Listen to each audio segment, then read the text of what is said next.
हलीमा की बेटी शैमा और गांव के बच्चे मोहम्मद को हाथ पकड़कर, मोहम्मद इब्ने अब्दुल्ला को हाथ पकड़कर जंगल में ले गए। सारे बच्चे बकरियां चरा रहे हैं।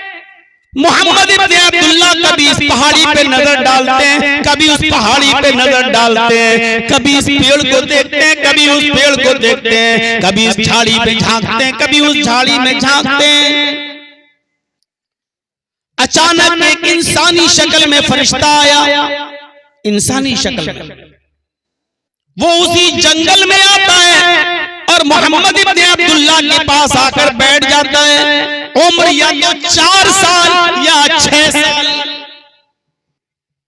मोहम्मद इब्ने अब्दुल्ला के पास आकर बैठ गया और उस फरिश्ते ने जो इंसानी शक्ल में आया था कहा, बेटे तुम्हारा नाम क्या है? तुम्हारा नाम क्या है? आपने जवाब दिया मोहम्मद। उस फरिश्ते ने आपका हाथ पकड़ा, उठाया, गोद में लिया और लेकर चलने लगा। हलीमा की बेटी भी देख रही है, उस मोहल्ले के बच्चे भी देख रहे हैं कि ये कौन आदमी है जो मोहम्मद को लेकर कहां जा रहा है। अचानक इन बच्चों ने देखा कि मोहम्मद को एक पहाड़ के दामन में ले जाया गया। फरिश्ते ने उनको चितलिटा दिया और थोड़ी देर के बाद देखते हैं ये बच्चे उस इंसान ने जो मोहम्मद को पहाड़ के दामन में ले गया, उसने मोहम्मद का सीना चीर दिया। सीना चीर दिया और सीने में से दिल निकाल लिया। बच्चे डर के मारे भाग गए, एक एक करके हम सबको कत्ल कर दिया जाएगा। ये बच्चे सब बकरियां छोड़ के मारे डर के भाग गए। उधर मोहम्मद इब्ने अब्दुल्ला का सीना चाक कर दिया गया, दिल निकाल लिया गया। दिल में एक खास किस्म का लोथड़ा होता है जो हर इंसान के दिल में होता है, बुग़्ज़, दुश्मनी, हसद, कीना, नफरत, उसी लोथड़े में होता है। होता नहीं, ये आदमी हमसे आगे क्यों बढ़ रहा है, इसको हम कैसे डाउन करें, इसको कैसे गिराएं, इसको कैसे बर्बाद करें। ये जो नफरतें होती हैं, जो हसद, कीना, बुग़्ज़, ये दिल के उसी लोथड़े में होता है। दिल निकाला और दिल के उस टुकड़े से, दिल से उस लोथड़े को नोच दिया, उस लोथड़े को खींचा, उस लोथड़े को बाहर फेंक दिया। फिर उस दिल को ज़मज़म के पानी से धोया। उस दिल को जो निकाला था सीना चाक करके, उस दिल को ज़मज़म के पानी से धोया और धोने के बाद फिर सीने में रख दिया दिल को और हाथ फेर दिया। आप चलने लगे, उड़ गए। इधर ये बच्चे मारे डर के सीधे भागे, हलीमा के घर पहुंचे।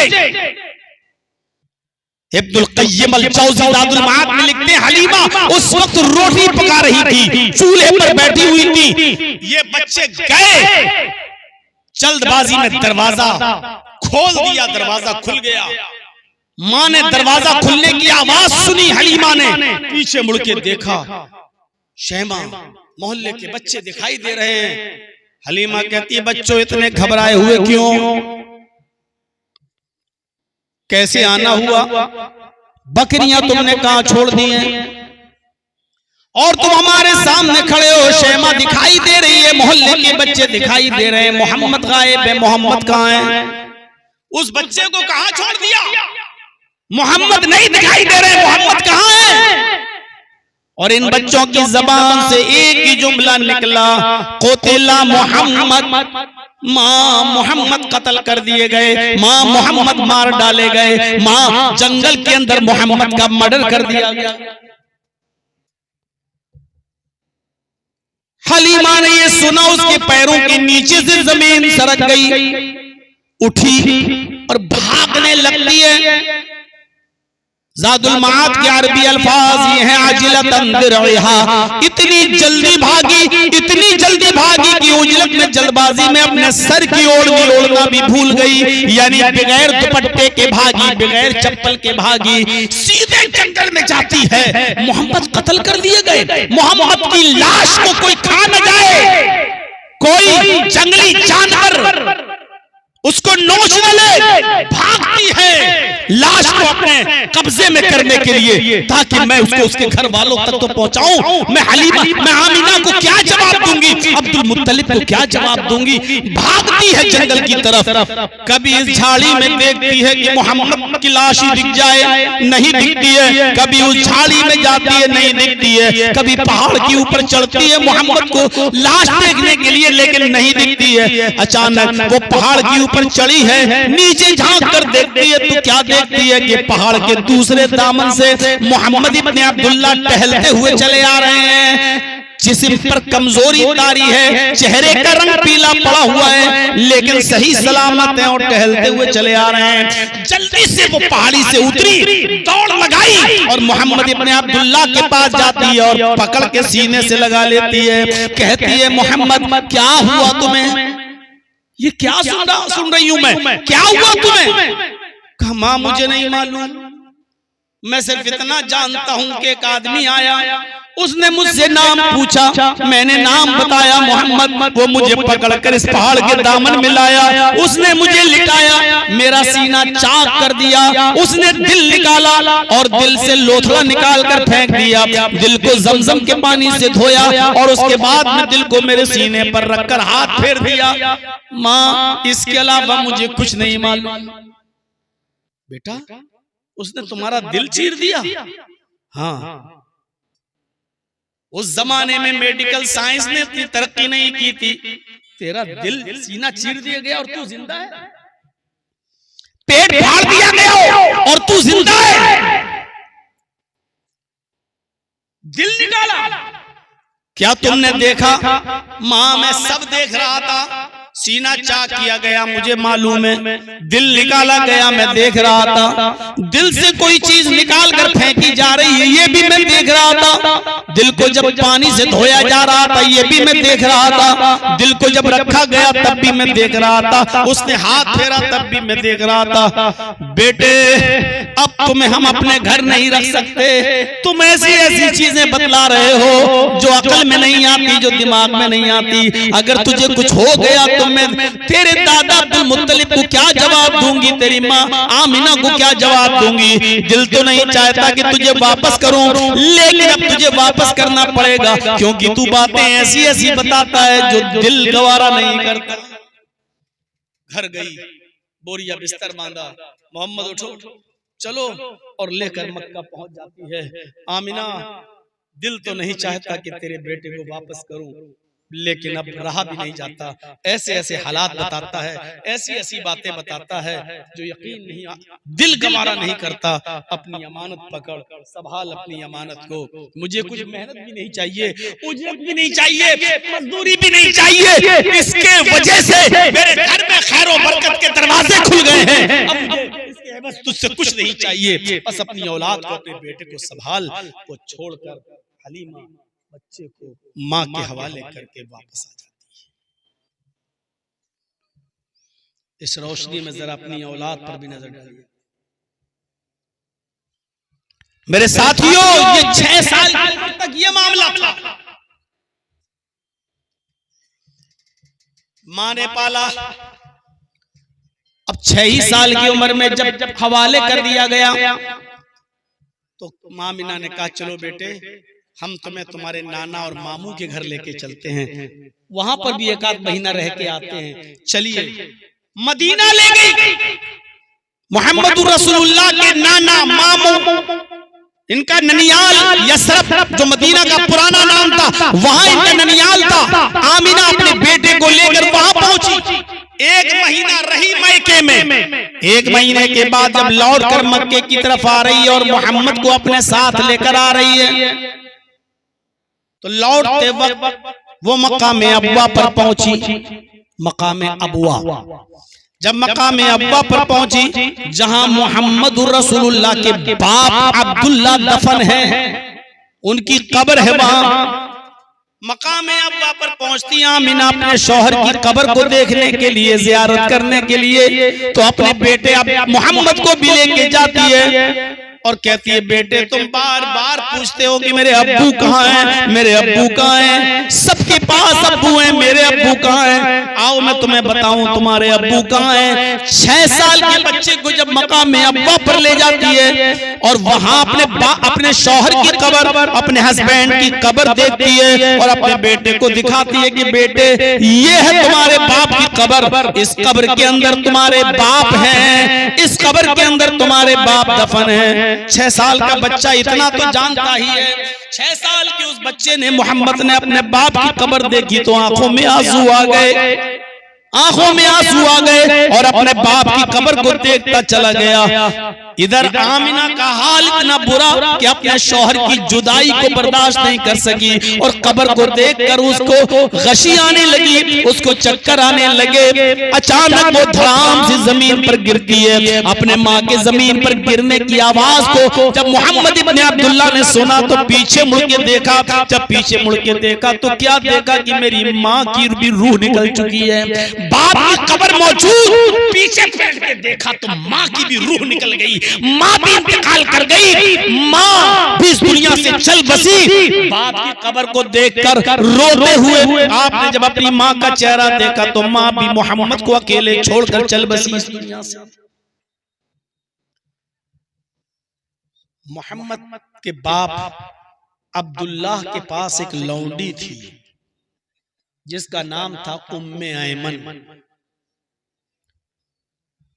वो अब्दुल्लाह के इंतकाल के बाद उम्मे ऐमन आमिना के पास रहती थी और जहां भी आमिना जाती थी उम्मे ऐमन साथ में जाती थी। इस वक्त मदीने से लौटते वक्त मकाम अव्वा पर आमिना के साथ ये उम्मे ऐमन भी मौजूद थी। उम्मे ऐमन ने मोहम्मद को संभाला और उनको लेकर वो वापस मक्के आई और उनको उनके दादा के हवाले कर दिया, अब्दुल मुत्तलिब के। किस्मत देखिए, जब आप 2 साल और बड़े हुए, 8 साल की उम्र हुई तो दादा भी इस दुनिया से छोड़कर चला गया और मोहम्मद इब्न अब्दुल्लाह 8 साल की उम्र में यतीम नहीं दुर्र यतीम हो गए।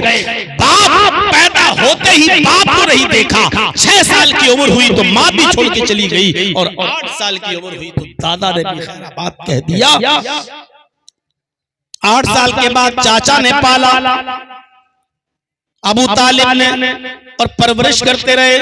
जब आपकी उम्र 12 साल हो गई तो आपको फिक्र हुई कि मेरा चचा अपने भी बच्चों को पालता है और मुझे भी पालता है, खिलाता पिलाता है। अपने चचा की बिजनेस में मुझे भी इनकी मदद करनी चाहिए। बड़ा दिलचस्प मंजर मेरे भाइयों।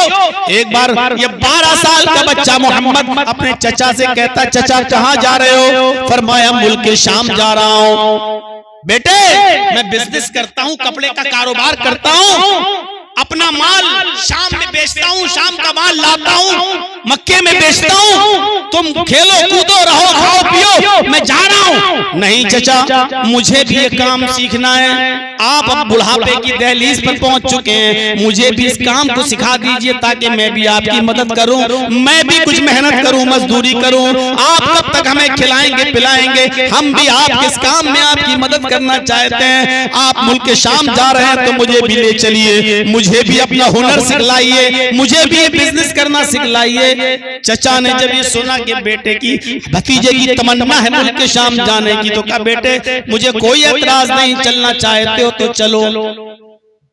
कुछ लोगों पर मुश्तमिल ये काफिला जब मुल्क शाम की तरफ जाने लगा और एक जंगल से गुजरने लगा, उस जंगल के अंदर एक गिरजा था, उस जंगल के अंदर एक गिरजा था जिसमें ईसाई राहिब रहता था।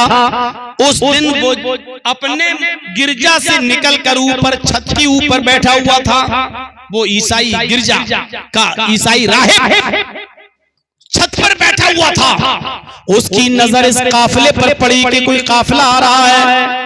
उसकी नजर छोटे से बच्चे 12 साल के बच्चे पर भी पड़ी और वो राहिब गिरजा का उस बच्चे को देखता ही चला गया, देखता ही रह गया। उसकी नजर काफिले के लोगों पर नहीं, उसकी नजर 12 साल के मोहम्मद इब्न अब्दुल्लाह के ऊपर थी। थोड़ी देर के बाद उसने देखा कि गिरजा के पास वो काफिला आया और रुक गया। उसने अपनी चादर बिछाई और बैठ गया। अपने साथ जो सत्तू वत्तू लाए थे वो खाने पीने लगा। तो बुहैरा चल के आता है, उसका लक़ब बुहैरा था। वो बुहैरा चल के आता है और काफिले से कहता है कि तुम्हारा अमीर सरदार कौन है? लोगों ने बताया अबू तालिब। कहा अबू तालिब, आज तुम लोगों की दावत में अपने पास करना चाहता हूँ, क्या दोपहर का खाना तुम हमारे साथ खाओगे? ये सब भूखे तो थे ही। कहने लगे बिल्कुल, अगर आप हमें दावत देंगे तो हम आपकी दावत कबूल कर लेते हैं। कहा ठीक है। बुहैरा ने उस राहिब ने जल्दी से खाना बनवाया और तैयार कराया और फिर बुलावा भेजा कि चलो खाना बनकर तैयार हो चुका है। जब खाना बनकर तैयार हो गया और ये सब लोग खाने के लिए पहुंचे तो अबू तालिब ने अपने भतीजे मोहम्मद को वहीं छोड़ दिया सामान के पास। बेटे तुम यहीं रहो, हम खाना खा के जब लौटेंगे तो तुम्हारा खाना वहां से लेते आएंगे। ये काफिला जब गिरजा में घुसता है और दस्तरखान पर बैठता है तो बुहैरा ने कहा तुम लोग खाना खाने आ गए हो, बच्चे को छोड़ दिया है, बच्चा कहाँ है?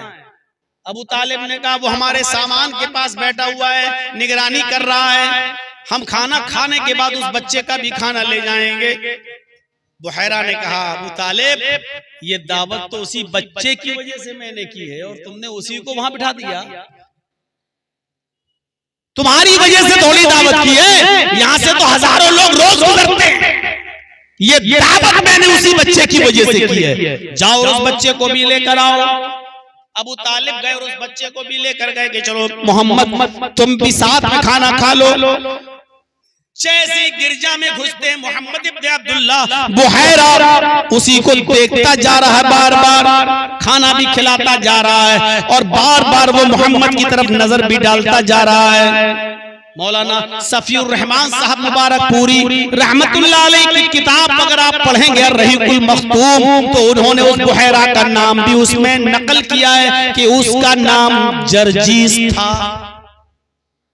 अब मुझे पता चला कि मेरे बाप ने कहां से ढूंढ के नाम निकाला था।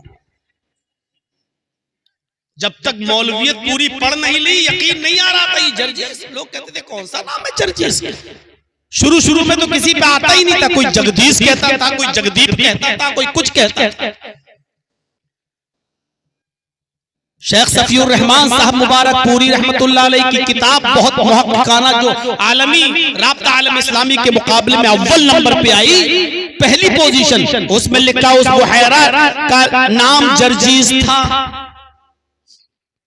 उस बुहैरा ने बार बार मोहम्मद को देखा और खाना न खिलाने के बाद सारे काफिले के लोगों से कहा कि तुम लोग बाहर जाओ। आया अबू तालिब तुम यहाँ रुक जाओ, तुमसे कुछ गुफ्तगू करनी है। अबू तालिब कहते हैं कि पता नहीं क्या मुझसे गुफ्तगू करेंगे, खाना सबको खिलाया, गुफ्तगू सिर्फ मुझसे अकेले। सारे लोग बाहर चले गए। उस बुहैरा ने कहा अबू तालिब सही बताओगे जो मैं तुमसे पूछूं? कहा बिल्कुल बताइए। इतना बता दो कि ये बच्चा किसका है। अबू तालिब ने मोहम्मद को देखा और मुस्कुराते हुए कहा इसमें पूछने की क्या बात है, ये तो मेरा बेटा है। भाई किसी का बाप इंतकाल कर जाए तो चचा ही फिर बाप के दर्जे में होता है। और इसलिए भी कि मेरे भतीजे को इस बात का एहसास न हो क्या मुझे कोई बेटा कहने वाला नहीं है, उसके सामने कहा ये तो मेरा बेटा है। बुहैरा कहता है अबू तालिब अब तुम झूठ बोल रहे हो। बुहैरा ने कहा अबू तालिब अब तुम झूठ बोल रहे हो। अबू तालिब ने कहा बेटा मेरा है, तुम कौन होते हो कहने वाले कि मैं झूठ बोल रहा हूं, तुम कैसे कह सकते हो? कहा ठीक है अब इस बच्चे को लेकर जाओ। अबू तालिब ने मोहम्मद की उंगली पकड़ी और कहा चलो बेटे। जैसी हाथ पकड़ा और दरवाजे तक लेके गए। बुहैरा कहता अबू तालिब अगर मैं झूठ नहीं बोल रहा हूं तो सच ये है कि ये बच्चा तुम्हारा नहीं है और सच ये है कि इस बच्चे का बाप भी इस दुनिया में मौजूद नहीं है और इससे भी बड़ा सच यह है कि इस बच्चे के पैदा होने से 2 महीने पहले ही इसका बाप इस दुनिया से जा चुका है, गुजर चुका है। अगर ये मैं झूठ बोल रहा हूं तो मेरी तरफ पलट के मत देखना, और अगर सच हो तो मेरी आंखों में आंखें डाल कर देख लेना। ये सच्चाई सुनकर अबू तालिब दंग रह गए और आंखों में आंखें डाली। बुहैरा करीब आए भागते हुए, बुहैरा ये तुम्हें कैसे मालूम? ये तुम्हें कैसे मालूम? मैं तो इस बच्चे के सामने कभी नहीं कहता हूं कि तुम मेरे बेटे नहीं हो, मैं इसको बेटा कहता हूं। इसको तकलीफ ना हो इसलिए मैंने इसको बेटा बनाया, बताया है। तुम कैसे जानते हो? कहा है मैं इससे भी बड़ी बात जानता हूं। कहा क्या? अबू तालिब मेरी बात मान लो। कहा बोलो क्या कहना चाहते हो? कहा इस बच्चे को यहां से मुल्क के शाम के अंदर मत ले जाओ, यहीं से वापस कर दो मक्के में जहां से तुम आ रहे हो। कहा क्यों? कहा मुल्क के शाम में सब यहूदी हैं। जिस तरह मैंने इस बच्चे को पहचान लिया, अगर उन यहूदियों ने भी इस बच्चे को इसकी खूबियों से पहचान लिया तो इसको कत्ल कर डालेंगे, इसको मार डालेंगे। अबू तालिब ने कहा कि ये बात खुल के बताओ, क्यों, क्या देखा? बुहैरा मोहम्मद के पास आकर बैठ गया और हाथ पकड़कर चूमने लगा मोहम्मद का, 12 साल के बच्चे का, और कहा अबू तालिब हाजा सैयदुल आलमीन, हाजा रहमतुल लिल आलमीन, ये सैयदुल आलमीन है। अल्लाह इनको रहमतुल लिल आलमीन बनाकर भेजेगा, अल्लाह इनको पैगंबर बनाकर भेजेगा। मेरी किताबों में आखिरी नबी की जो पेशीन गोइयां हैं, भविष्यवाणियां हैं, वो सब इस बच्चे के अंदर पाई जा रही हैं। आए अबू तालिब, मैं गिरजा के ऊपर छत पर बैठा हुआ था, जब आपका काफिला आ रहा था, मैंने देखा कि ये पेड़, ये पौधे, ये पहाड़, ये पत्थर सब इस बच्चे के सामने झुके जा रहे हैं, सब डालियां इसके सामने झुकी जा रही हैं, और ये सारी चीजें उसी के सामने झुकती हैं जिसको अल्लाह पैगंबर बनाता है, जिसको अल्लाह नबी बनाता है। मैंने तो पहचान लिया है। अगर मुल्क के शाम के यहूदी पहचान गए तो इस बच्चे को कत्ल कर डालेंगे, इस बच्चे को मार डालेंगे। आप इस बच्चे को फौरन यहीं से वापस मक्के में पहुंचवा दो। 12 साल की उम्र में बुहैरा की ये गवाही, ये बचपन था।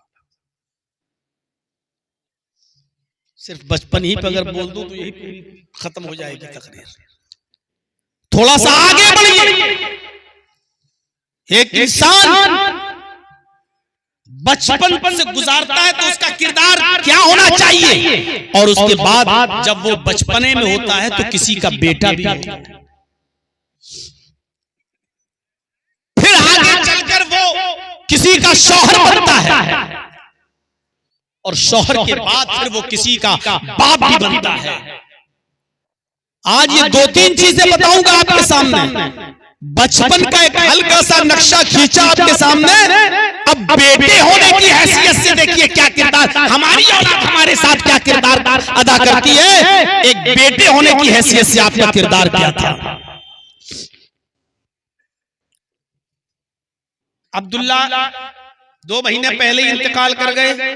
6 साल की उम्र थी तो माँ भी इंतकाल कर गई। सोचो, ना बाप का प्यार मिला और ना ज्यादा दिन माँ का प्यार मिला, ना ज्यादा दिन माँ का प्यार मिला। अब आप अंदाजा लगा सकते हैं मेरे भाइयों, इसके बावजूद बेटा होने की हैसियत से आपका किरदार क्या था। यही उम्मे ऐमन जो 6 साल की उम्र में आमिना के इंतकाल के बाद मोहम्मद को वहां से लेकर आई थी, और फिर उनकी देखरेख भी की थी, और बाप की वरासत में मोहम्मद को वर्षे में मिली थी ये उम्मे ऐमन। आपने को जब नबूवत मिली तब भी ये जिंदा थी, आप जब रसूल बने तब भी ये जिंदा थी। आप रोजाना उम्मे ऐमन के घर जाया करते थे, उनकी खिदमत किया करते थे, उनकी परवरिश भी किया करते थे। कुछ मिलता था तो आप उनको भी पहुंचाते थे। उम्मे ऐमन बुढ़ापे की दहलीज को पहुंच चुकी थी, और जब मोहम्मद इब्ने अब्दुल्ला से सहाबा ने पूछा कि अल्लाह के नबी, एक ऐसी औरत जो आपकी कोई नहीं लगती है, जो आपकी कोई नहीं लगती है, लेकिन मैं देखता हूं कि आप उसके घर भी जाते हैं, आप उसके पास बैठते भी हैं, अपनी कमाई में से भी उसको खिलाते पिलाते हैं, उसको नवाजते हैं। आपका उसका रिश्ता क्या है? तो अल्लाह के नबी ने जो जवाब दिया वो सुनन नसई के अल्फाज में ये है कि तुम इस उम्मे ऐमन के बारे में जानना चाहते हो कि मेरा उससे रिश्ता क्या है, तो सुनो, हिया उम्मी बादा उम्मी, मेरी माँ के बाद अगर कोई माँ है तो उम्मे ऐमन मेरी माँ है। यहाँ तो ओल्ड हाउस में अपनी बूढ़ी माओं को अपनी बीवियों के कहने पर भर्ती कर देने वालों, साहब तुम तो बुढ़ापे में पहुंच चुकी हो, तुम्हारी वजह से मेरा घर क्यों बर्बाद हो, चल तू तो वहां पर हम तेरी देखरेख करते रहेंगे।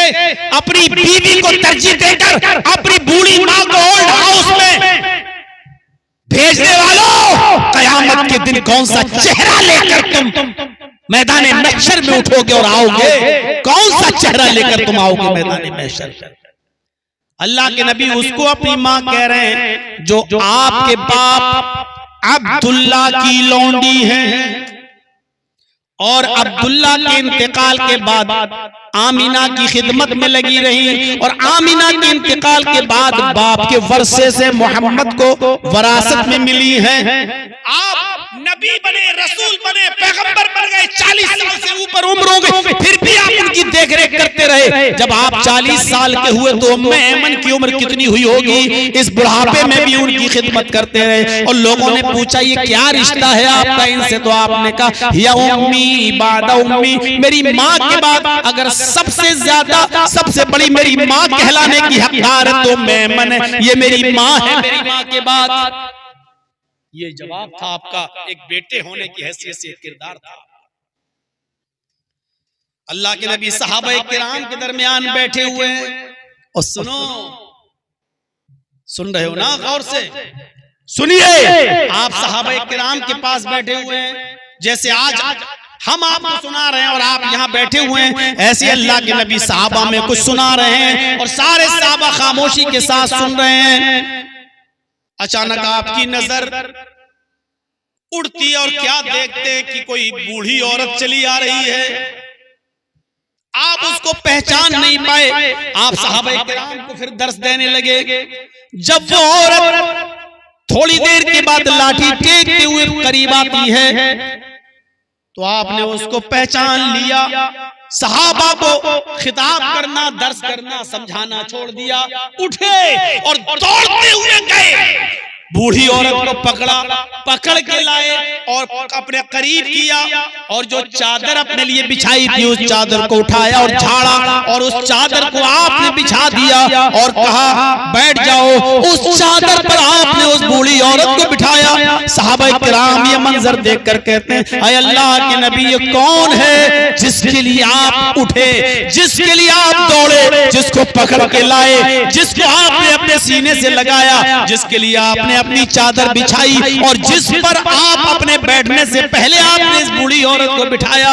अल्लाह के नबी कहते हैं मेरे साथियों, ये मेरी रजाई माँ हलीमा है, इसने मुझे बचपन में दूध पिलाया है। आए लोगों, इसने मेरी परवरिश की है, ये मेरी रजाई माँ है हलीमा। ये उस माँ के साथ मोहम्मद रसूलुल्लाह का किरदार है जो आपकी सगी माँ नहीं है। सोचो अगर आपकी सगी माँ जिंदा होती तो अल्लाह के रसूल का उनके साथ क्या सलूक होता। ये उस औरत के साथ सलूक है जिसने सिर्फ अपना दूध पिलाया है, पैदा नहीं किया, उसके साथ ये हुस्न सलूक है। और सगी माँ होती तो आपका हुस्न सलूक क्या होता? एक जंग हो रही है, उस जंग को कंप्लीट होने के बाद उसमें कुछ कैदी पकड़े जाते हैं, मर्द भी और औरतें भी। कैदी गिरफ्तार हुए, औरतें भी और मर्द भी। माले गनीमत के तौर पर उनका बंटवारा हो गया। कोई किसी को गुलाम के तौर पर दे दिया गया, किसी को लौंडी के तौर पर दे दिया गया। आपको भी कुछ गुलाम या लौंडी मिली। अभी आप इन्हीं चीजों में मगन थे, बंटवारा हो ही रहा था गुलामों का, लौंडियों का।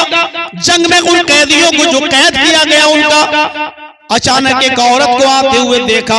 आप पहचान गए कि ये हलीमा आ रही हैं, कबीले बनु साद से हैं। आई और कहने लगी मोहम्मद कहाँ है? आपने फरमाया माँ मैं यहाँ हूँ, बोलो जल्दी क्या बात है? फरमाया बेटे ये क्या किया? कहा क्या हुआ? कहा मैंने सुना है कि जंग के अंदर तुमने कुछ कैदियों को अरेस्ट कर लिया है। आपने फरमाया हाँ। कहा उनमें मर्द भी है औरतें भी हैं? फरमाया हाँ। आए माँ उसमें मर्द भी हैं औरतें भी हैं और हमारे साहबा ने उनको कैद किया है। फरमाया बेटे क्या तुम्हें मालूम है वो किस कबीले के लोग हैं? फरमाया नहीं। आए माँ मैं क्या जानूं, वो मुझसे लड़ने आए, साहबा से लड़ने आए, हमने भी जंग की और वो गिरफ्तार किए गए। कहा मेरे बेटे वो कबीले बनु साद के लोग हैं। जिन औरतों को तुमने गिरफ्तार किया है वो मेरी बहनें, तेरे बाप की बहनें हैं। तुमने अपनी खालाओं को, तुमने अपनी फूफियों को गिरफ्तार कर लिया है। दिया कि वो हमारी बहनें हैं, हमारे ही तुम्हारे बाप की बहनें, मेरी बहन। जब तुम मुझे मां कहते हो तो तुम्हारी खाला हुई, तुम्हारे बाप की बहनें जो तुम्हारी फूफी हुई। भतीजे तुमने अपनी खालाओं को और अपनी फूफियों को गिरफ्तार कर लिया है। अगर तुम मुझे मां कहते हो तो मेरी गुजारिश है कि इनको छोड़ दो। आपने फरमाया मां रुको, तुम्हारा एहसान है मेरे ऊपर। आपके हिस्से में जितने भी कैदी आए थे, आपको जो मिले थे और कुरैश को जितने भी कैदी मिले थे, आपने अपने और अपने खानदान के हिस्से के कैदियों को छोड़ दिया। माँ ये मेरे हिस्से के, मैंने इनको छोड़ दिया, अभी थोड़ा सा रुक जाओ। जोहर की नमाज का वक्त हुआ, आपने नमाज के बाद साहबा से कहा मैंने उस खानदान में दूध पिया है, ये मेरी माँ है जिसने मुझे अपनी पिस्तान का दूध पिलाया है। हमारे पास जो कैदी हैं वो इनकी बहनें हैं, मेरी खालाएं हैं, मेरी फूफियां हैं। मैंने अपने हिस्से के कैदी तो छोड़ दिए। मेरे साथियों मेरा मशवरा है कि तुम्हारे हिस्से में जो आए तुम भी इनको छोड़ दो। मैं तुम्हें जबरदस्ती नहीं कहूंगा, हाँ अगर तुम्हारा दिल करे और मेरी बात मानना गवारा हो तो तुम भी छोड़ दो। इस खानदान के मेरे ऊपर बहुत एहसान है, एहसान का बदला मैं एहसान से चुकाना चाहता हूँ। सारे सहाबा उठे और उन्होंने भी अपने अपने हिस्से के कैदियों को छोड़ दिया। ये उस औरत की बात मान रहे हैं जो आपकी सगी मां नहीं है, उस औरत की बात आप मान रहे हैं जो आपकी सगी मां नहीं है, जिसने आपको सिर्फ दूध पिलाया है, पैदा नहीं किया। सोचो अगर आपकी वो सगी मां होती तो आप उसका कितना कहना मानते और कितनी फरमाबरदारी करते। एक बेटा होने की हैसियत से ये किरदार। सुपौल वालों लेटेस्ट तकरीर है, पूरी जिंदगी में ये तकरीर आज तक इस अंदाज की नहीं जो आज मैंने आपके सामने इस अंदाज से हमने रख दी है। बेटा होने की हैसियत से ये किरदार है। अपनी सगी मां के लिए सुनेंगे, सगी मां के लिए क्या, 6 साल की उम्र में तो छोड़ के चली गई, 40 साल के बाद आप नबी बन गए, रसूल हुए, पैगंबर हुए। एक दिन अपनी मां की कब्र पे पहुंच गए। सोचिए 6 साल के बाद अब नबी और रसूल बन गए, कितने लंबा अरसा। नबी और रसूल बनने के बाद भी अपनी मां को भूले नहीं, कब्र पे पहुंच गए।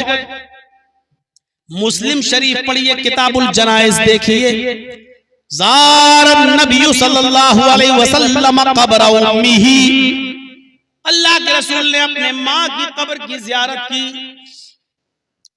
फबका व अबका मन हौलहु, इस मंजर को देखिए।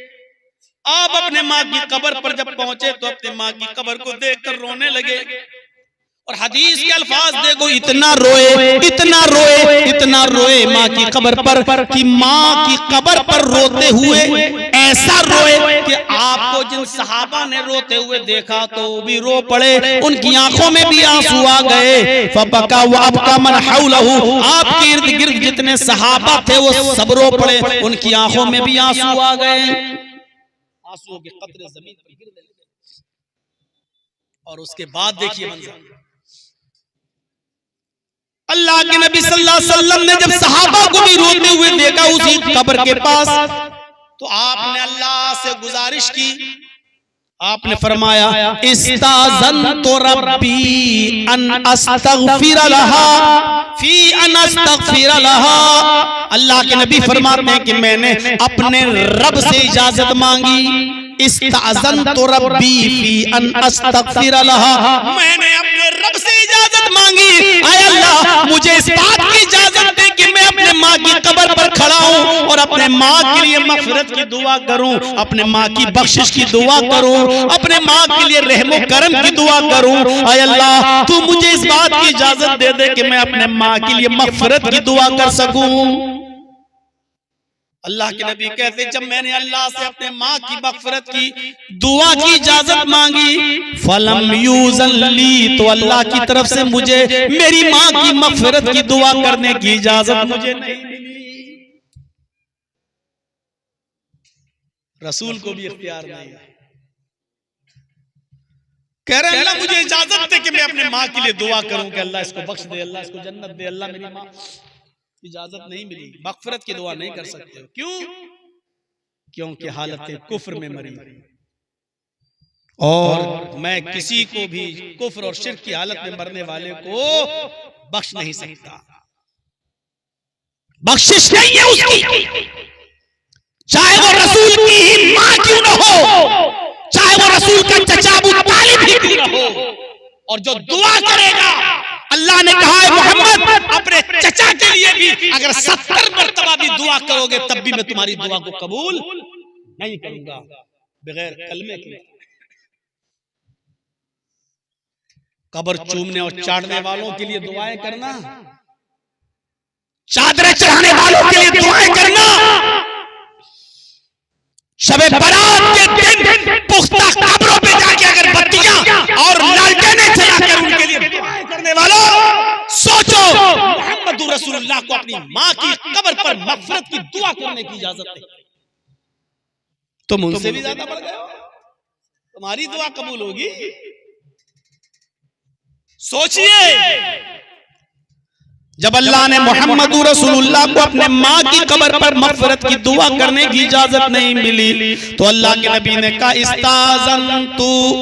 इस्ताज़नतुहु अन अज़ूर क़ब्रहा, आय अल्लाह फिर मुझे इजाजत दे कि मैं अपने माँ की कब्र की ज़ियारत कर लिया करूं, कभी कभी आऊं और माँ की कब्र को देखकर चला जाया करूं, अपने माँ की कब्र को देखने की इजाजत दे दे, मैं अपने माँ की कब्र को कभी कभी आकर उसको देखकर चला जाया करूं। तो अल्लाह ताला ने आपको इस बात की इजाजत दे दी, कब्र देखने में, अपनी माँ को याद करने में कोई हर्ज नहीं, आओ कब्र देखकर चले जाओ, रोना भी हो तो रो लो, चले जाओ, ये गम और फितरती गम के आंसू हैं, ठीक है चले जाओ, लेकिन मग़फ़िरत की दुआ मत करना।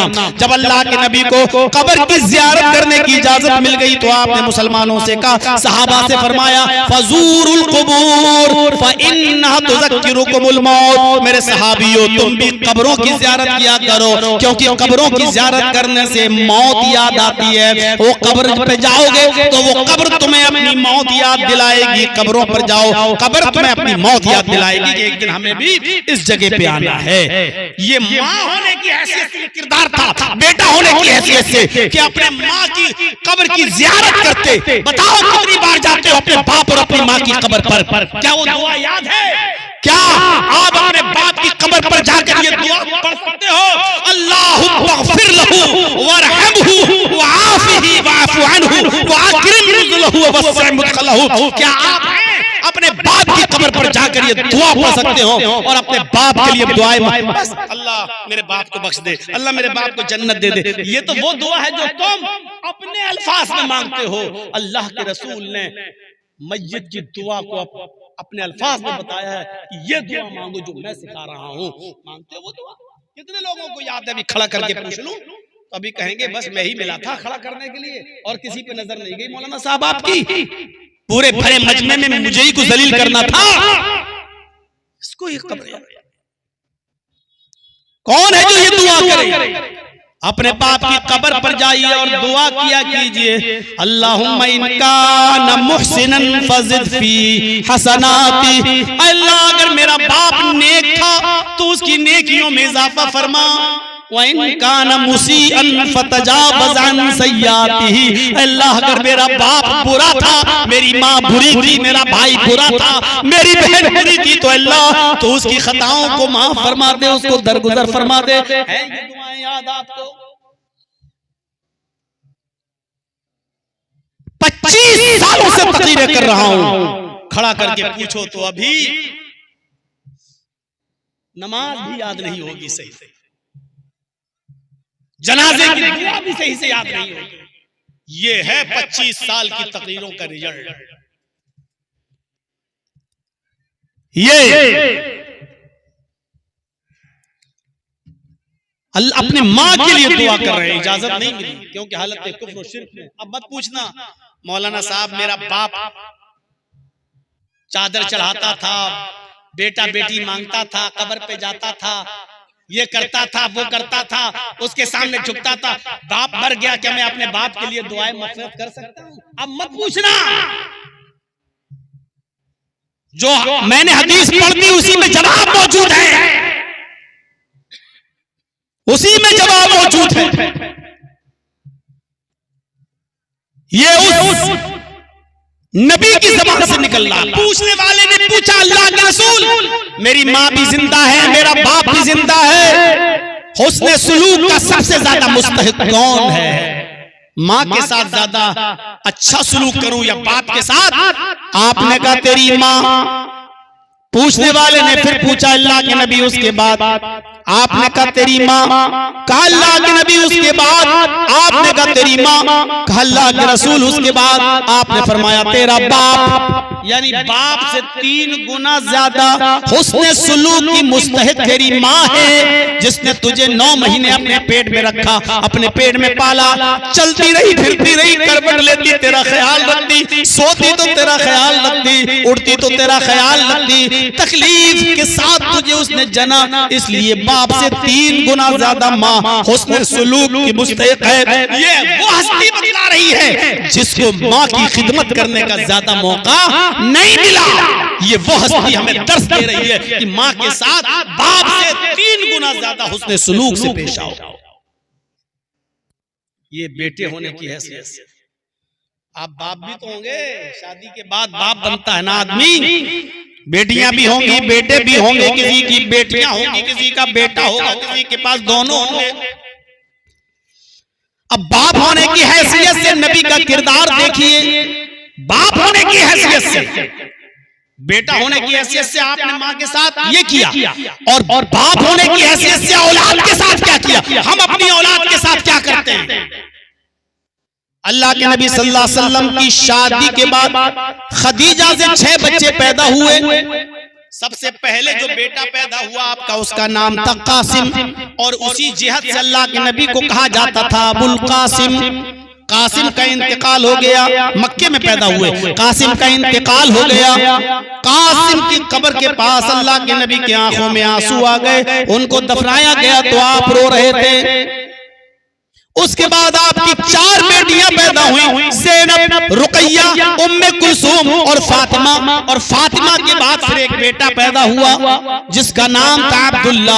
ये बेटा भी मक्के में पैदा हुआ, और छोटेपन में, बचपन में इस बच्चे का भी इंतकाल हो गया। जब अब्दुल्ला का इंतकाल हुआ तो काफिरों ने बहुत कचौके लगाए, चिढ़ाया, और चिढ़ाते हुए कहा लोगों खुश हो जाओ, मोहम्मद का दूसरा बेटा भी मर गया, अब मोहम्मद का कोई बेटा नहीं रहा। मोहम्मद के मरने के बाद मोहम्मद का दीन भी मर जाएगा, मोहम्मद का दीन भी मिट जाएगा, मोहम्मद के मरने के बाद मोहम्मद का नामो निशान भी खत्म हो जाएगा। इसलिए कि बाप का नाम बेटा रोशन करता है, और बेटा रहा ही नहीं तो मोहम्मद का नाम कौन रोशन करेगा? इससे आपको बहुत तकलीफ हुई, लेकिन अपने बेटे की खबर पर आप गए और आपकी आंखों में आंसू आ गए। ये तो मक्के की जिंदगी रही। मेरे भाइयों गौर करो, आप और सुनेंगे तो आप दंग रह जाएंगे। बेटियों में जो आपकी एक बेटी सबसे बड़ी थी, उसका नाम ज़ैनब था। ज़ैनब था, पैदा हुई, बड़ी हुई, उनकी शादी हुई। शादी के बाद उनका हमल भी ठहरा, पेट में बच्चा है। हजरत ज़ैनब प्रेग्नेंट है, पेट में बच्चा है, और उसी वक्त लोग मक्का से मदीना हिजरत कर रहे हैं। बेटी को भी इजाजत मिली, आपकी बेटी ज़ैनब भी मक्के से मदीने की तरफ हिजरत कर रही हैं। एक ऊँटनी पर बैठकर जा रही हैं, ऊँटनी पर सवार हैं और मदीने की तरफ जा रही हैं। एक दुश्मन जिसका नाम हिबार इब्ने अस्वद है, उस हिबार इब्ने अस्वद ने ऊँटनी को तीर मार के ज़ैनब को गिराना चाहा, ताकि ऊँटनी को जख्मी करके ज़ैनब को पकड़ लें और गिरफ्तार कर लें। जब ज़ैनब को हम अरेस्ट कर लेंगे तो अपनी बेटी को छुड़ाने के लिए मोहम्मद जरूर आएंगे, और जब मोहम्मद आएंगे तो हम मोहम्मद को पकड़ लेंगे, इनको अरेस्ट कर लेंगे, गिरफ्तार कर लेंगे, और जो मांगेंगे वो मुझे मिल जाएगा। मांगे ना, ये इरादा था उनका। लिहाजा उन्होंने ऊँटनी को तीर मारा हिबार इब्ने अस्वद ने, लेकिन तीर निशाने से चूक जाता है, निशाना खता कर जाता है, और तीर बजाय ऊँटनी को लगने के हजरत ज़ैनब के पेट में लगता है। हजरत ज़ैनब का पेट फट जाता है, बच्चा जमीन के ऊपर गिर जाता है। सहारा दिया गया, तसल्ली दी गई, और इसी हाल में हजरत ज़ैनब को ऊँट पर सवार करके मदीना लाया गया। जब होश आया और ज़ैनब को पता चला कि मेरे पेट में जो बच्चा था वो गिर गया, हमल साकित हो गया, तो वे सदमे को बर्दाश्त न कर सकी और हजरत ज़ैनब का भी इंतकाल हो जाता है। इसी सदमे को लेकर हजरत ज़ैनब भी इंतकाल कर जाती है। अल्लाह के नबी को पता चलता है कि मेरी बेटी ज़ैनब का इंतकाल हो गया है। आप आए, और जब आपको दफन किया जा रहा था, हजरत ज़ैनब को मिट्टी दी जा रही थी, उस वक्त अल्लाह के नबी की आंखों में आंसू थे, आप रो रहे थे। जब मिट्टी दे दी गई तब भी आपकी आंखों में आंसू हैं। किसी एक सहाबी ने पीछे मुड़कर ऐसे हाथ पकड़ा और कहा, अल्लाह के नबी आपकी आंखों में आंसू हैं, बेटी का गम है, सबको अपनी औलाद का गम होता है। अल्लाह के नबी ने उस सहाबी को देखा और देखने के बाद उस कब्र की तरफ इशारा करके अपनी बेटी की कहा, हिया अफ़ज़लु बनाती उसीबत फिया, मेरे साथियों ये मेरी सबसे बेहतर बेटी थी, सबसे अफजल बेटी थी, जो मेरे लिए पूरी जिंदगी सताई गई, यहाँ तक कि मेरे रास्ते में शहीद भी कर दी गई, बहुत मेरे रास्ते में तकलीफें पहुंचाई गई, और हर तकलीफ ये खुशी खुशी बर्दाश्त करती रही। ये मेरी सबसे अच्छी बेटी थी। ये दर्द था एक बाप के दिल में अपनी बेटी का। यहाँ बेटी पैदा होती है तो चेहरों पे शिकन आ जाती है, बेटा मांगा था बेटी हो गई। आए बेटियों, बेटियों में तफरीक करने वालों, कयामत के दिन कौन सा मुंह लेकर उठोगे, कौन सा मुंह लेकर उठोगे। अल्लाह के रसूल सल्लल्लाहु अलैहि वसल्लम अपनी बेटी के इंतकाल पर मिट्टी देते वक्त रोते हुए कहते हैं, या अफ़ज़लु बनाती उसीबत फिया, ये मेरी सबसे महबूब बेटी है, सबसे चहेती और अफजल बेटी है, जो मेरे राह में बहुत सताई गई, मेरी राह में बहुत तकलीफें पहुंचाई गई, यहाँ तक कि मेरी राह में इसने अपनी जान भी दे दी, अल्लाह की राह में शहादत भी कबूल फरमा ली। और जब इसी बेटी का कातिल हिबार इब्ने अस्वद फतेह मक्का के दिन सामने आता है और कहता है, आप सबको माफ कर रहे हैं, मुझे भी माफ कर दो, मैं भी आपकी बेटी का कातिल हूँ, मैंने भी आपकी बेटी के पेट को फाड़ा था। तो आपने उस हिबार इब्ने अस्वद को देखा तो वही पुरानी अपनी बेटी की कब्र में दफन करने वाला नक्शा सामने आ जाता है, और अपनी बेटी का फटा हुआ पेट याद आ जाता है। मेरे भाइयों, लेकिन इसके बावजूद आप कहते हैं, अय हिबार, तूने मुझे बहुत तकलीफ दी है, मेरी बेटी को कत्ल करके मुझे बहुत तकलीफ दी है, लेकिन आज तूने माफी मांगी है, जा आय हिबार जा, मैंने तुझे भी माफ कर दिया, आय हिबार जा, मैंने तुझे भी नजरअंदाज कर दिया। आपने अपनी बेटी के कातिल हिबार इब्ने अस्वद को भी नजरअंदाज कर दिया। आप सोचिए, बेटी बाप होने की हैसियत से क्या किरदार आप निभा रहे हैं। ज़ैनब के बाद रुकैया आती है, बड़ी होती है, रुकैया की फिक्र होती है इनका निकाह कर दिया जाए। आपने हजरत उस्मान को बुलाया, आपने हजरत उस्मान को बुलाया और आपने बिठा के कहा, उस्मान ये जिब्रील हैं, आए उस्मान ये जिब्रील हैं जो मुझे दिखाई दे रहे हैं, तुम्हें नहीं दिखाई दे रहे हैं। आए उस्मान ये जिब्रील हैं। हजरत उस्मान ने कहा, अच्छा क्या हुक्म है, क्या बता रहे हैं, क्या फरमा रहे हैं, अल्लाह की तरफ से क्या पैगाम लेके आए। अल्लाह के नबी कहते हैं उस्मान ये जिब्रील हैं, अल्लाह की तरफ से ये हुक्म लेकर आए हैं, अल्लाह ने मुझे हुक्म दिया है। जिब्रील बता रहे हैं अल्लाह ने फरमाया अपनी बेटी रुकैया का निकाह उस्मान से कर दो। भाई उस्मान, मैं अल्लाह का हुक्म पूरा करने के लिए तुम्हें अपने पास बुलाया हूँ। मैं अपनी बेटी रुकैया का हाथ तुम्हें देना चाहता हूँ, तुम मेरी बेटी रुकैया से निकाह कर लो। कहा अल्लाह के नबी मैं कैसे इनकार कर सकता हूँ, ये अल्लाह का भी हुक्म है और मेरे नबी की भी ख्वाहिश है, आपकी भी तमन्ना है, तो मैं कैसे ठुकरा सकता हूँ। हजरत रुकैया का निकाह हो जाता है। आप चंद दिन अपनी बीवी रुकैया के साथ रहते हैं। इधर जंग बद्र की तैयारियां होती हैं, पहली जंग शुरू होती है।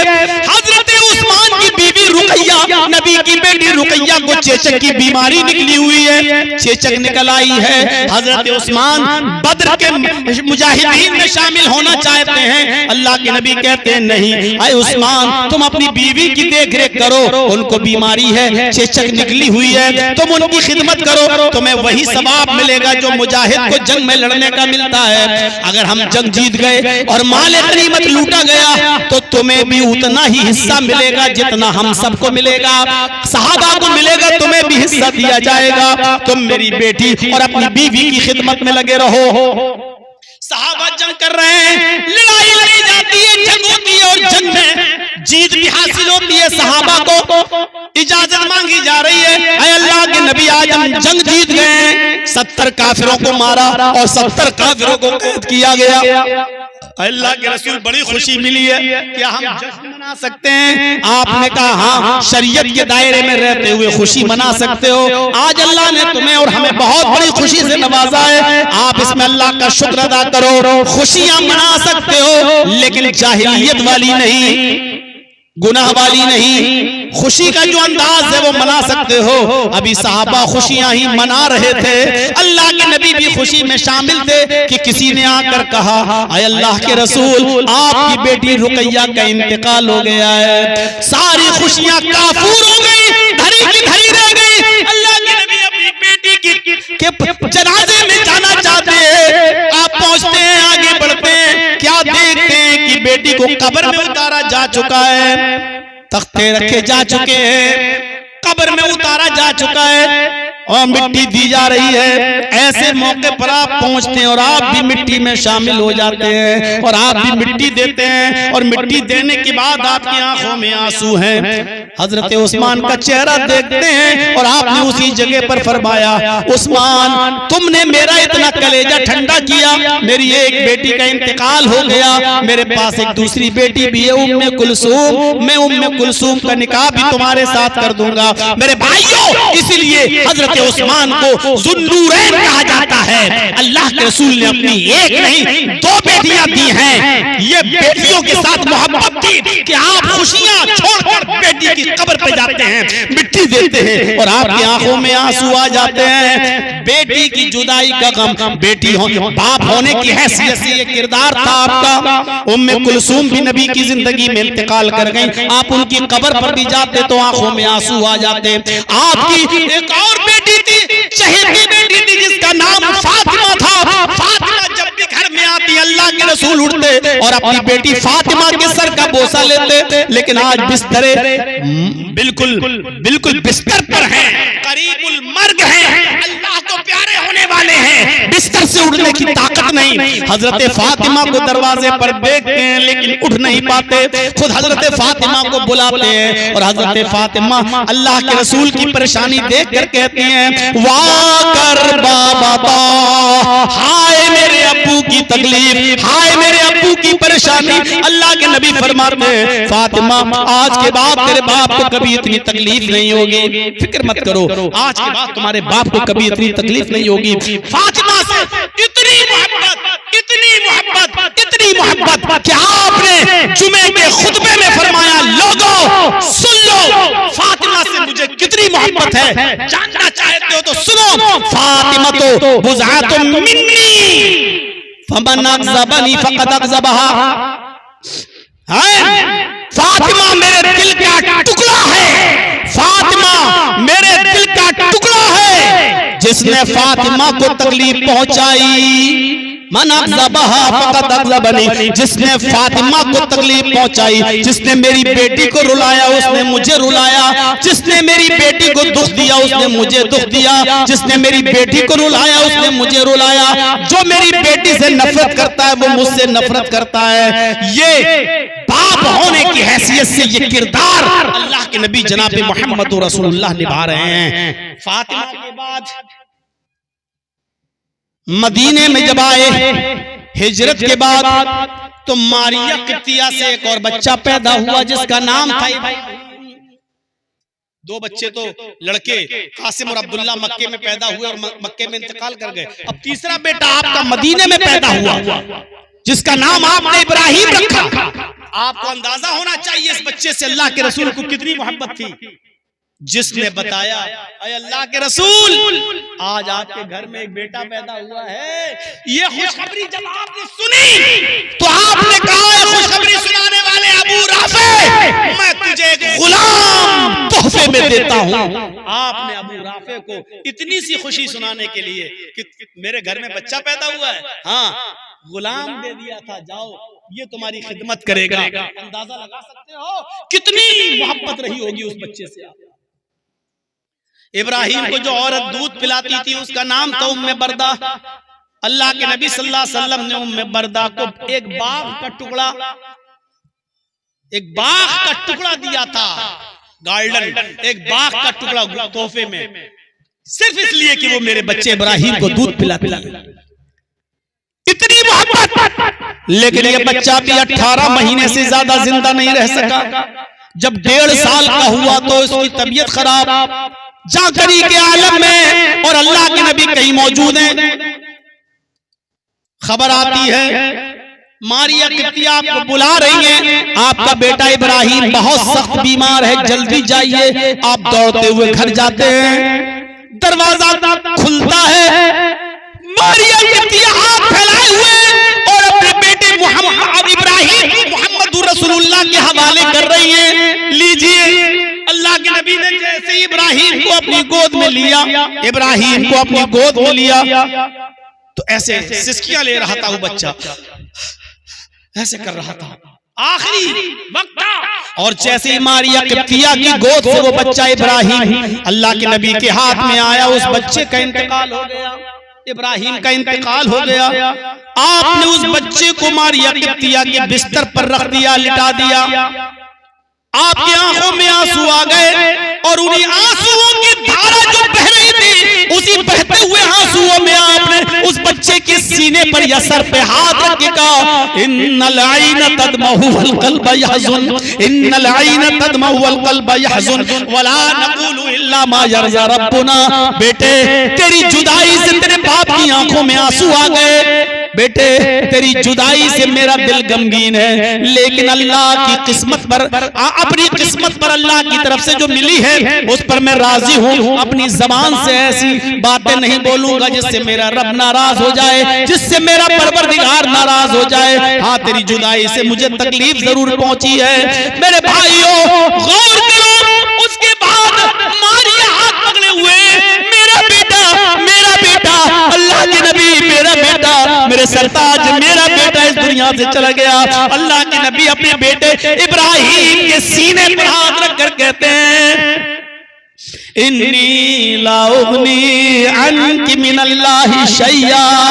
अल्लाह, मैं अल्लाह के फैसले पर मैं राजी हूँ। इन्नी ला उगनी अन्की मिनल्लाहि शैया, मैं कोई काम नहीं आ सकता, यानी मैं अपने बच्चे को जिंदगी नहीं दे सकता। मौत और जिंदगी का मालिक तो अल्लाह है। इस मौके पर तौहीद का सबक भी दे रहे हैं, तौहीद का सबक भी दे रहे हैं कि जिंदगी देना भी अल्लाह के इख्तियार में और जिंदगी छीनना भी अल्लाह के इख्तियार में है। मारिया, मेरे बेटे को अल्लाह ने ले लिया, मैं बेनियाज हूँ, मैं कुछ नहीं कर। अल्लाह क्या कहा, इन्नी उगनी मिनल्लाहि शैअन, मैं कोई काम नहीं आ सकता, मैं कुछ नहीं कर सकता इसमें, न मैं अपने बेटे को जिंदगी दे सकता हूँ न मौत। ये दोनों काम तो अल्लाह के इख्तियार में है, मेरे बस में कुछ नहीं है। ये तौहीद का सबक भी दे रहे हैं।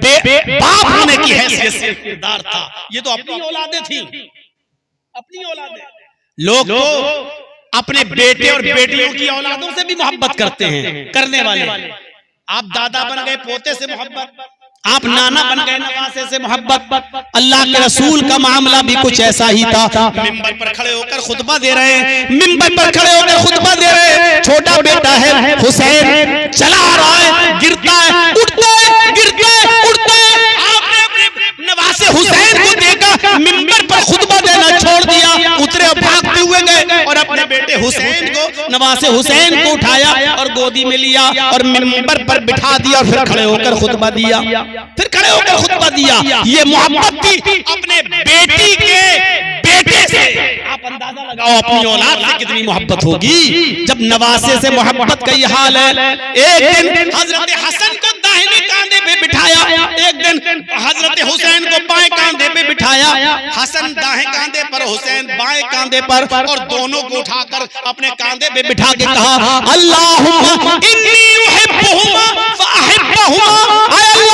मोहम्मद तेरा ये नबी इन दोनों से मोहब्बत करता है, तू भी इनसे मोहब्बत कर। आय अल्लाह तेरा ये बंदा मोहम्मद इन दोनों से मोहब्बत करता है, तू भी इनसे मोहब्बत कर।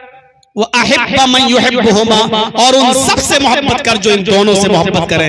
यानी हर उस आदमी से मोहब्बत कर जो हसन और हुसैन से मोहब्बत करे। ये था नवासों से प्यार और मोहब्बत। मेरी माँ बहनें अगर आई हैं और सुन रही हैं तो सुनो, अल्लाह के नबी नमाज पढ़ रहे हैं और आपकी नवासी ज़ैनब की बेटी उमामा खेल रही है और शरारत कर रही है, छोटी बच्ची है। आपने उस बच्ची को, नवासी को उठा लिया और गोद में ले लिया और गोद में लेकर आपने नमाज पढ़ी।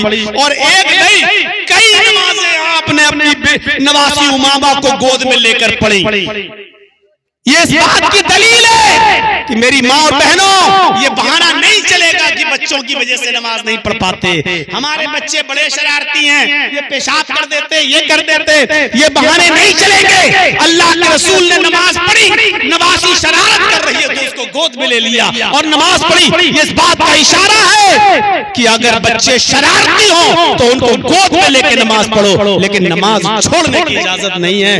कयामत तक पैदा होने वाली औरतों को ये बता दिया कि ये बहाने नहीं चलेंगे तुम्हारे कि हम इसकी वजह से नमाज नहीं पढ़ पाते और उसकी वजह से। एक चीज और, बाप होने की हैसियत से, बेटा होने की हैसियत से किरदार देख लिया। आइए जरा एक किरदार शौहर होने की हैसियत से देख लो। यहाँ जितने बैठे हैं शादीशुदा भी होंगे। मेरे भाइयों, शौहर होने की हैसियत से आपका किरदार क्या था? आपका किरदार क्या प्यार दिया था आपने अपनी बीवियों को? कौन सी मोहब्बत थी? हजरत खदीजा रजी अल्लाह ताला अन्हा से सबसे पहले जो शादी हुई, उन्हीं से सारे बच्चे भी पैदा हुए। और 66 साल की जब वो हुई, अल्लाह के नबी उस वक्त 51 साल के थे तो खदीजा छोड़ के चली गई। खदीजा का इंतकाल हो गया। उसके बाद आपने दूसरी शादियां की और बीवियां आपकी आई। एक दिन कुर्बानी का दिन था, बकरीद का दिन था। ऊंट का गोश्त पककर सामने आया, हजरत आयशा बनाकर लाई। अल्लाह के नबी ने मिट्टी का बर्तन लिया, उसमें गोश्त की बोटी रखी हुई थी, हड्डीदार गोश्त था। उसको उठाया और मुंह तक ले गए, लेकिन होंठ से आगे नहीं ले पाए। मुंह तक ले गए और उसको वापस कर दिया। उसके बाद फिर ले गए, लेकिन खाया नहीं, मुंह तक ले गए और वापस कर दिया। हजरत आयशा ने कहा, अल्लाह के नबी गरम है क्या? आप मुंह तक ले जाते हैं और वापस कर देते हैं? आपकी आंखों में आंसू आ गए। आप आयशा कहने लगी, अल्लाह के नबी रो रहे हैं आप? आज कुर्बानी का दिन है और रो रहे हैं, गोश्त बनाकर मैं लाई हूं और आप रो रहे हैं। अल्लाह के नबी फरमाते हैं, आयशा आज मुझे खदीजा की याद आ रही है।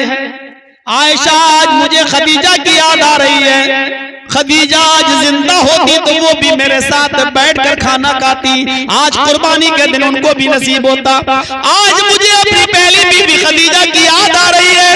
हजरत आयशा ने जब खदीजा का नाम सुना तो कहने लगी, मुझे किसी बीवी पर इतना रश्क नहीं होता जितना खदीजा के ऊपर होता है। आप खदीजा को भूल क्यों नहीं जाते? एक बूढ़ी औरत आपसे भी उम्र में 15 साल बड़ी और आप उस बूढ़ी औरत को याद करते रहते हैं। हम जैसी जवान औरतें आपकी खिदमत के लिए मौजूद हैं, लेकिन आप उस बूढ़ी औरत को याद करते रहते हैं। क्या बात है? ऐसी क्या चीज है जो खदीजा में थी और हम में नहीं? वो बूढ़ी आप उसको याद करते और हमें आप जवान होने के बावजूद उतनी अहमियत नहीं देते। आपने डांटते हुए कहा, आयशा खामोश, एक लफ्ज इसके आगे नहीं। खदीजा का मुकाबला करती हो तुम, खदीजा का मुकाबला करती हो।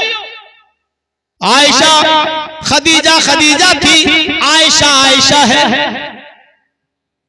जानना चाहती हो खदीजा में और आयशा में क्या फर्क है? तो सुनो, आयशा जब सारी दुनिया मोहम्मद को झुठला रही थी तो खदीजा अकेले मोहम्मद की तस्दीक कर रही थी।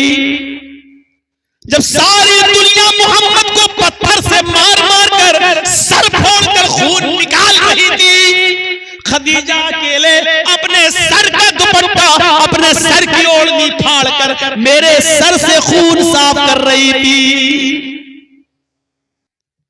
सारी दुनिया मेरा मजाक उड़ा रही थी, खदीजा अकेले मुझे तसल्ली दे रही थी।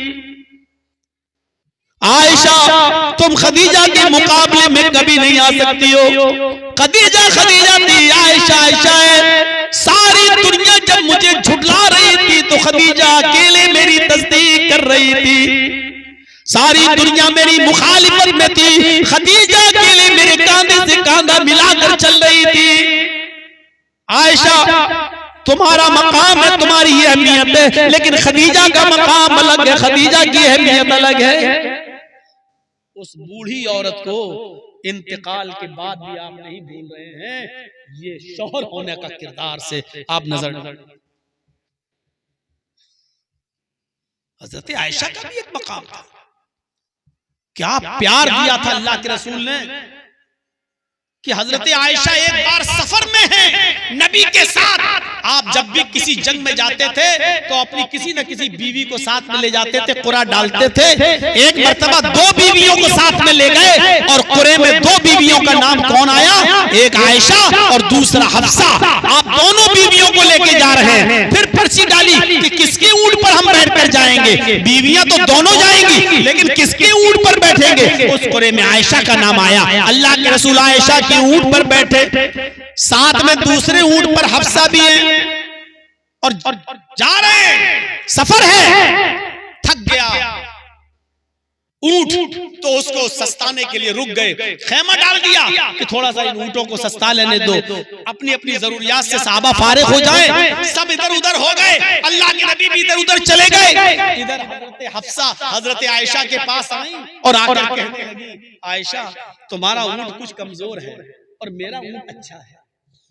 अल्लाह के रसूल तुम्हारे साथ बैठते हैं तो तुम मेरा ऊंट ले लो, ये ऊंट थोड़ा अच्छा है, तंदुरुस्त है और अच्छा है, तो तुम मेरा ऊंट ले लो, हमें अपना ऊंट दे दो, मुझे अकेले बैठना है उस ऊंट के ऊपर, इसलिए मेरा अच्छा और तंदुरुस्त ऊंट तुम ले लो और तुम अपना ऊंट मुझे दे दो, क्योंकि मुझे अकेले सफर करना है। हजरत आयशा ने कहा बहुत अच्छी बात। मशवरा हुआ और दोनों ने अपना अपना ऊंट बदल लिया। आयशा ने हफ्सा का ऊंट ले लिया और हफ्सा ने आयशा का ऊंट ले लिया। अब देखिए अल्लाह के नबी जनाब मोहम्मद रसूलुल्लाह सल्लल्लाहु अलैहि वसल्लम जब जरूरियात से फारिग होकर आए तो उसी ऊंट की तरफ आगे बढ़ गए जिस ऊंट पर बैठकर आए थे आयशा की। लेकिन अब वो आयशा का ऊंट नहीं है, अब वो हफ्सा के पास है। लेकिन आप उसी ऊंट के पास आ गए। आप आए, देखा अरे तुम हो हफ्सा, आयशा कहाँ है? अल्लाह के रसूल हमने ऊंट बदल लिया है, अपना ऊंट आयशा को दे दिया और आयशा का ऊंट हमने ले लिया, थोड़ा तंदुरुस्त ऊंट था, मैंने दे दिया आयशा। आपने कहा चलो कोई बात नहीं, आधा सफर मैंने उनके साथ कर लिया, आधा सफर तुम्हारे साथ कर लेता हूं। आप फिर हफ्सा ही के ऊंट पर बैठ गए। थोड़ा सफर रह गया था। हजरत आयशा इस जुदाई को बर्दाश्त नहीं कर, बारी मेरी, नाम मेरा निकला, थोड़ा ही सफर सही, लेकिन क्यों दूसरे के ऊंट पर बैठे गया? लेकिन कुछ बोली नहीं और अल्लाह के रसूल सल्लल्लाहु अलैहि वसल्लम उस ऊंट पर बैठकर आगे बढ़ गए और आयशा अकेले अकेले चलने लगी। जब सफर खत्म हो गया वुजू बनाकर लोग नमाज की तैयारी करने लगे, आयशा नहीं दिखाई दे रही है। अल्लाह के नबी ने पूछा आयशा कहाँ है? कहा अभी तो यहीं थी। ढूंढने के लिए लोग निकले, क्या देखते हैं कि आयशा एक बियाबान जंगल में है, खेत में है, और बड़ी बड़ी लंबी घासों के बीच में हजरत आयशा ने अपना पैर दाखिल कर दिया। बुखारी की रिवायत, अल्लाह के नबी की बीवी आयशा अपना पैर उस घास में डाल देती हैं, अपना पैर उस घास में डाल देती हैं और कहती हैं अल्लाहुम्मा सल्ली अलैया करबन औहयतन तल्लिगुनी हुवा रसूलुका वला अक़ूलु लहू शैया। बुखारी के अल्फाज हैं, हजरत आयशा कहते हैं आय अल्लाह, मैंने अपना पैर इस घास में डाल दिया, सल्ली अलैया करबन, कोई बिच्छू तू मुझ पर मुसल्लत कर दे, कोई बिच्छू इस घास में भेज दे, औहयतन कोई सांप इस घास में मेरे ऊपर मुसल्लत कर दे, तल्लिगुनी जो मुझे काट ले, तल्लिगुनी जो मुझे डस ले। आय अल्लाह, इस सांप और बिच्छू का डस लेना मुझे मंजूर है, उसके जहर से मर जाना मेरे लिए मंजूर है, लेकिन मोहम्मद की जुदाई मेरे लिए मंजूर नहीं है, उनसे दूर रहना मेरे लिए मंजूर नहीं है।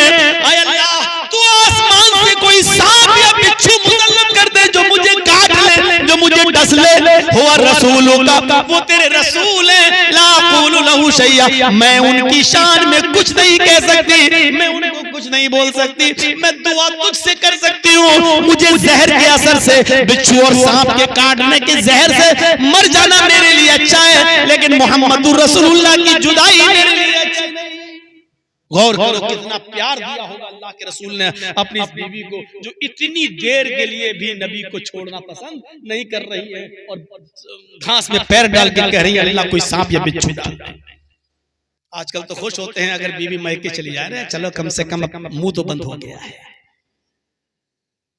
चलो कम से कम 8 दिन। एक आदमी तो हमसे कहने लगा कि मौलाना साहब आपकी तकरीर में सुना था कि सदका करने से मुसीबत टल जाती है। मैंने कहा ये तो हदीस है, सदके से मुसीबत टल जाती है। बोला कितने लाख रुपए का सदका करूं मेरी सबसे बड़ी मुसीबत टल जाए। मैंने कहा क्या है? बोला बीवी। कहने लगा 10 लाख रुपए भी हम सदका करने के लिए तैयार हैं, बताओ, लेकिन वो टल जाएगी मुसीबत। मैंने कहा कमीना कहीं का, मुझे क्या मालूम। 10 लाख रुपए खर्च करने के लिए तैयार है, कह रहा वो मुसीबत जो रहमत बनकर आती है उसको मुसीबत कर। उस तरीके से रहो तो रहमत ही रहमत हो जाएगी।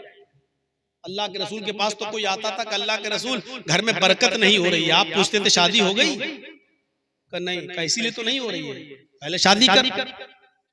और जब वो शादी करके आता था अल्लाह के रसूल, आपने शादी करा दी, अब तो और बुरा हाल है। पहले तो मुझे एक टाइम का मिल जाता था, अब तो भूख आ जाती है मुझे, तो मैं तो भूखा ही रहता हूँ। बरकत नहीं हुई, कुछ नहीं हुई। तो आप उससे कहते थे कि तुम एक और शादी करो। अल्लाह के नबी ठीक हैं आप? कहा मैं ठीक हूं, आप एक और शादी कर लो। पता नहीं क्यों बरकत नहीं हो रही, इंशाल्लाह बरकत होगी। जब आप कह रहे हैं तो कर लेते, लेकिन समझ लीजिए कहा हाँ कर लो, दूसरी कर ली और दूसरी के बाद फिर आया। आपने कहा बरकत हुई? का बरकत छोड़िए, हरकत बंद होने वाली है दिल की। क्यों? का कुछ नहीं हुई बरकत। अब तो दोनों लड़ती हैं, सोने भी नहीं देती है, कहती कमा के लाओ। क्या करूं मैं?